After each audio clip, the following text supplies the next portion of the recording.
नमस्कार दोस्तों, मैं doctor Sumit Shah, surgical oncologist यानी कि cancer surgeon, Prolab cancer centre and research institute Pune से। इस वीडियो में हम जानकारी देंगे कि तंबाकू के या तंबाकू जन्य सेवन से मुंह का कैंसर कितने बार हो सकता है या कितने परसेंटेज पेशेंट में तंबाकू का सेवन हमें दिखाई देता है। अगर हम देखें, अगर 100 पेशेंट लेते हैं जिनको मुंह का कैंसर हुआ है, जिसे हम ओरल कैंसर बोलते हैं, उसमें से 95% पेशेंट कुछ न कुछ तंबाकू या तंबाकू जन्य पदार्थ का सेवन करते हैं।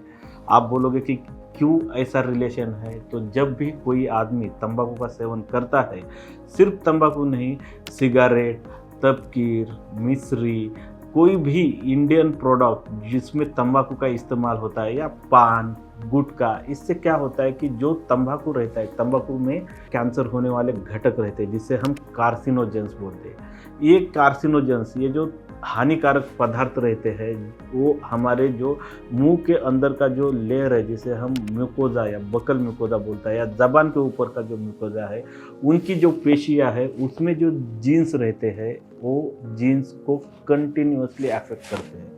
इससे क्या होता है कि जब भी कोई सेल खराब होता है तो अपने बॉडी में मैकेनिज्म रहता है जिससे वो सेल बदल दिया जाता है और नया सेल बनाया जाता है, जिसे हम डीएनए रिपेयर मैकेनिज्म्स बोलते हैं। जब तंबाकू का सेवन ज़्यादा दिनों तक, सालों तक होता है तो ये डीएनए रिपेयर मैकेनिज्म्स खराब हो जाते हैं। यानी कि गाड़ी अगर हम ज़्यादा दिन यूज़ करते हैं और उसमें ठीक तरह का पेट्रोल नहीं डालते हैं तो उसमें जैसे ब्रेक फेल होने की पॉसिबिलिटी रहती है, वैसे ही हमारे सेल्स में जो ट्यूमर के या ख़राब सेल रिपेयर करने के जीन्स है वो ख़राब हो सकते हैं, और उसका मेन कारण तंबाकू है।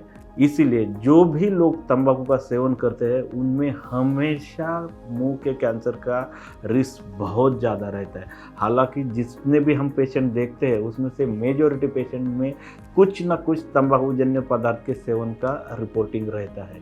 इसीलिए हमेशा तंबाकू से दूर रहिए या तंबाकू जन्य पदार्थ से दूर रहिए। बहुत सारे पेशेंट हमें बोलते हैं हम तो बहुत कम बार स्मोक करते हैं, या दिन में एक आध सिगरेट लेते हैं, या कभी कभी हम दिन में एक आध बार ही तंबाकू खाते हैं, तो क्या इससे भी हमें कैंसर का रिस्क है? Definitely. Any time you take a single smoke और एक बार भी आप तंबाकू चबाइए तो उसका हमारे सेल्स पे इफेक्ट होता है, कैंसर को एक्सपोज हो जाते हैं सेल।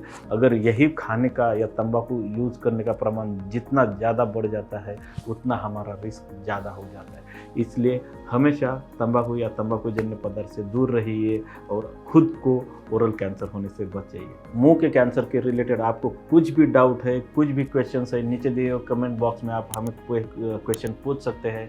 उनका आंसर देने में या उसको उत्तर देने में हमेशा हमें आनंद ही होगा, खुशी होगी। धन्यवाद।